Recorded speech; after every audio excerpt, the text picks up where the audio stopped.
never lose our pets, but the recent closure of one of the companies that does microchipping has left pet owners wondering, what is their next step?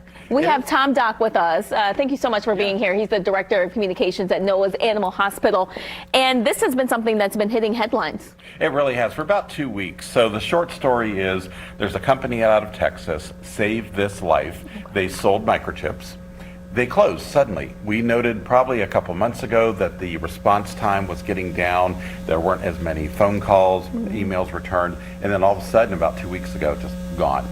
So what led up to this? Well, nobody knows because nobody from that company is talking. But I think the important thing that we need to think about here is how do microchips work and what does it mean when that company closes, right? So this is a microchip, okay? It's got a big needle on it, okay? We implant this oftentimes when the dog's having surgery, neutering surgery, or the cat, okay? It then has an ID number in it, usually 12 or 15 numbers long. It just sits in there until you get a scanner. And veterinarians have scanners, animal shelters, animal rescues, even some breeders have scanners. And so what we'll do is we'll just scan Mr. Kratos here, and you saw within 2 seconds there, his number pop up. And why is that helpful? Why is that beneficial? This is beneficial because now we take this, we put it into a microchip lookup tool, which I think we're going to link in our story, and that tells us where the company who made the microchip is. Okay. Then we go to that database, we find out that Kratos is my dog, they give me a call, I get reunited with Kratos much more soon. Sooner. Now tell us about the closure. How does this really impact pet owners? So now we don't have access to their database. We don't know how many thousands of animals have been microchipped with this microchip company, but now we can't access that database. So when this number goes into the microchip lookup tool, it's going to come back as not found. So one of the things that I'm telling folks is here is your solution.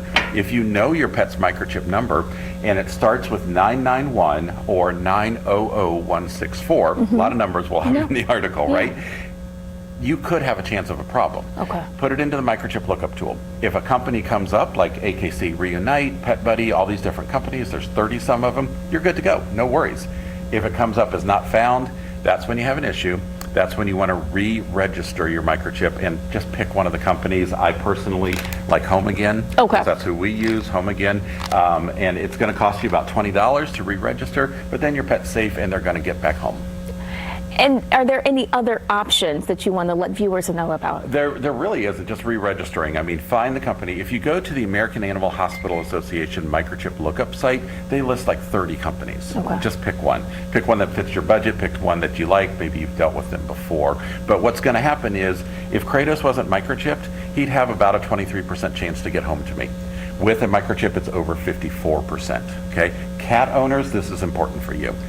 2%, less than 2% of cats who are microchipped ever, or who are not microchipped ever make it back home. It shoots up to 38% if your cat has a microchip, 20 times. So this is nothing to skip out on. No. Get the microchip. Get it done, talk with your veterinarian. If you don't know your pet's microchip number, if you've lost it, call your veterinarian, take your pet in, scan, make sure it matches their records. All right, bud. Not you got tired and fell asleep on us. Well, Tom, thank you so much for coming in, and we appreciate the great information that you had to share. My pleasure. And of course, Tom's going to get this information on our website, wishtv.com.